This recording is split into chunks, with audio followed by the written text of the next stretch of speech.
Switch mics. So. 5, 3, 2, 1.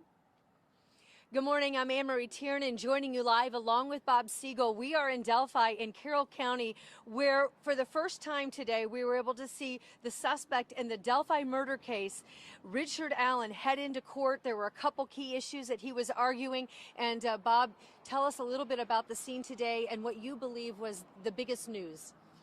Well, the scene started. It was a packed courtroom today. Just about every seat. They left the front row of seats open, but otherwise every other seat was filled in that courtroom, and we got to see Richard Allen walk into the court today. He is the defendant right now, the only defendant named in the Delphi murders, and he walked in a yellow prison jumpsuit, both his hands and his ankles in chains. He was accompanied by his attorneys.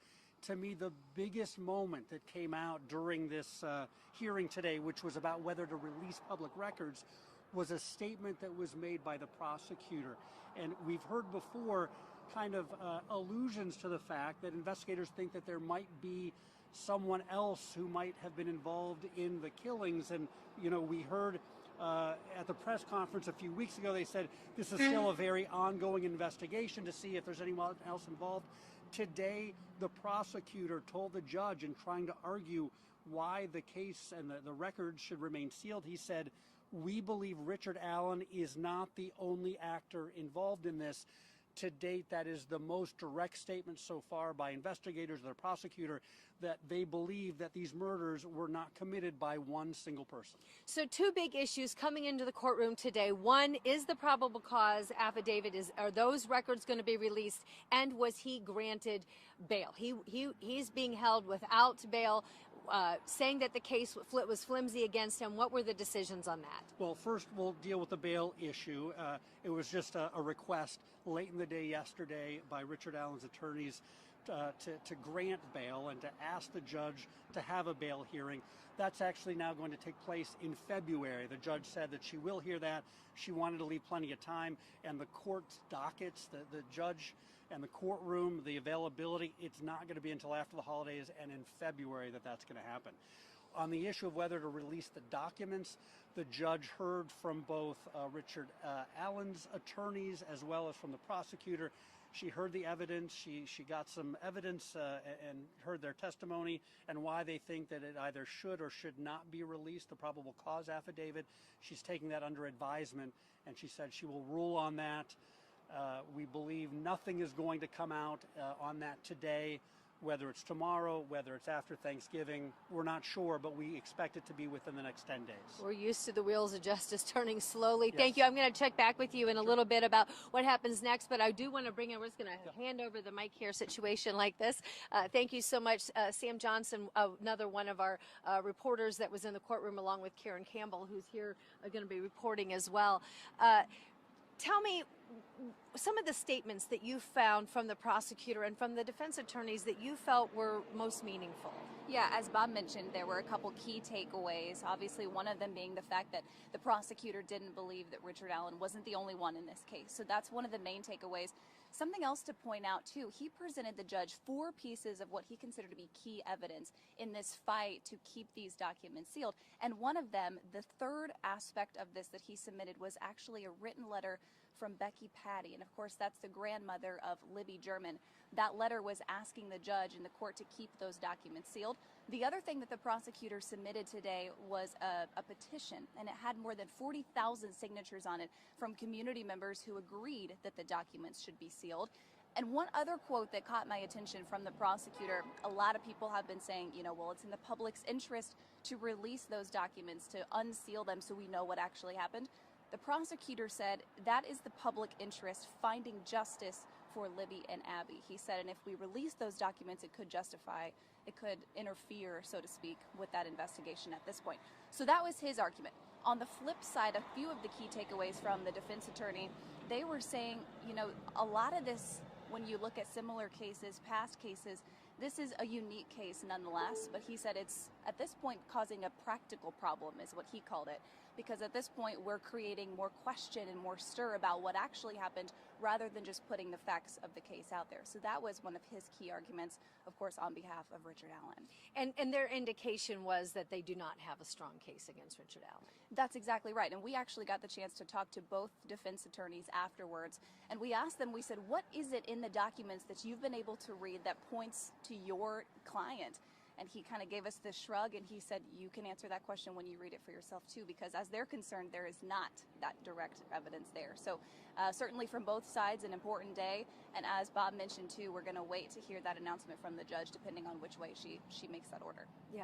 Karen Cam, I'd love you to come in and join our conversation here. Your observations about the mood in the courtroom today, and I know you were kind of keeping an eye on the family and the whole scene there. I mean, this is big goings on anywhere, especially in small town Indiana.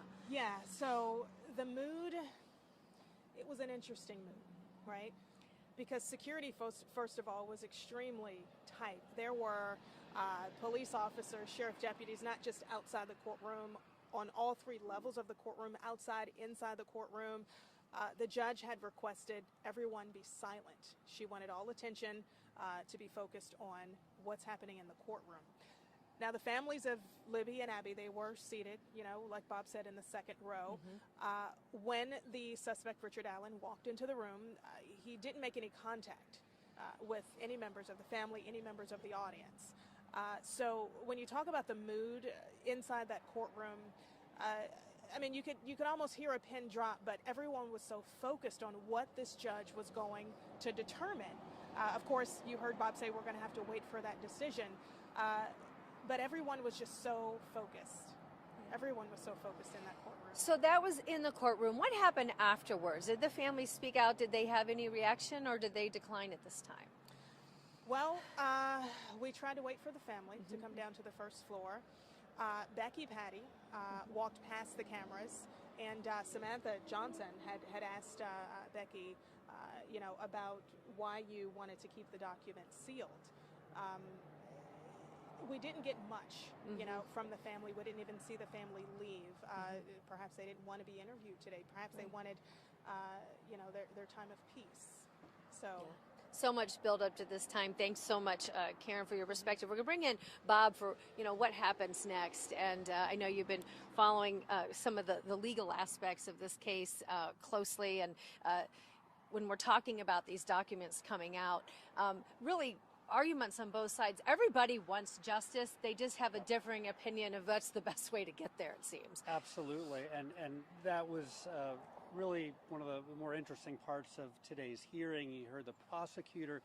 He argued the fact that in order to protect witnesses, some of which are juveniles in the case, in order to prevent chaos in the courtroom and things of that sort, and really to protect the ongoing investigation, that the records need to remain sealed. On the other hand, you had the defense saying the fact that we had a very orderly court hearing today is evidence that there does not need to be chaos in this case. And I thought that they made a compelling argument about the fact that there's so much interest in this case, and much of that interest is just growing at this point because of secrecy and the fact that the probable cause affidavit, which would theoretically explain why police believe Richard Allen is linked to the murders, that's been sealed, that's secret. And their argument is the longer that that's the case, the more likelihood that there could be chaos and even more heightened interest. So the judge is going to be weighing really the transparency versus the ability of the prosecutor to conduct you know, his case, and it's going to come down to whether the judge feels that the public interest outweighs the prosecutor's argument for why these documents should remain sealed. So she has several days to make her decision whether or not it comes before Thanksgiving or after Thanksgiving. At this point, we don't know the answer to that, but certainly a possibility will be that she will order the probable cause affidavit to be released with redactions. And in court today, we heard that the prosecutor offered up a copy of the probable cause affidavit with witness names redacted, and he asked the judge, if you are going to release the document, please do so with the witness information redacted there. So that seems like it could be a likely scenario that within the next few days we will get the probable cause affidavit, just with some information redacted. Yeah, and you spoke with former prosecutor Jack Crawford yesterday, and certainly it was his prediction based on his long career and experience that that's exactly what's going to happen. It is going to be released. I mean, that was his argument. Yes. As a prosecutor, when the prosecutor here doesn't want it released. Exactly. Interesting. It is. And, you know, another interesting point that was made by the defense here is that all along in this case, investigators have been relying on the public to give tips and to weigh in with information to help them solve this crime. And the defense said it's ironic and you know, perhaps somewhat backward at this point that now that we're at this point in the case, all of a sudden Shut the public out. You want to keep that information from the public a secret. And they say if in fact there is someone else who might be responsible, you would, if you release information to the public, that gives them even more information to be able to weigh in on. So it is interesting. There are compelling arguments on each side. It'll be up to the judge to kind of weigh through all that and to decide which best serves the public interest when it comes to justice in this case. Yeah, and finds the person who's responsible for taking those two young girls, Abby Williams and Libby German, from their community. I mean, 5 years ago, in their teens, in 8th grade, and certainly the search for justice is continuing on. I do want to just ask, you know, I have not seen Richard Allen in person. I've seen these pictures of this man along this trail. I've seen sketches. You saw him in person today. What was your observation of him? Certainly he was very quiet. He did not show much expression on his face. Surrounded by security, wearing flak jackets, heavily armed, and you know, individual, not very tall, slight stature, walking, and I could hear he was coming into the courtroom because the first thing you hear is the chains, both his feet and his wrists bound in chains. So to see him in person, he did not show a lot of emotion in court today, and we might not expect that. It was a procedural hearing today about the release of records, but it was our first opportunity to see him. And again, it's worth pointing out, his attorneys say police got the wrong guy. They insist that Richard Allen is innocent, and they say that they believe that when and if the probable cause affidavit is released, they say what's in there is flimsy, and that the evidence that is contained in that probable cause affidavit is not robust, not as robust as they would think that you normally see in a document that explains why someone is responsible for a heinous crime. Yeah.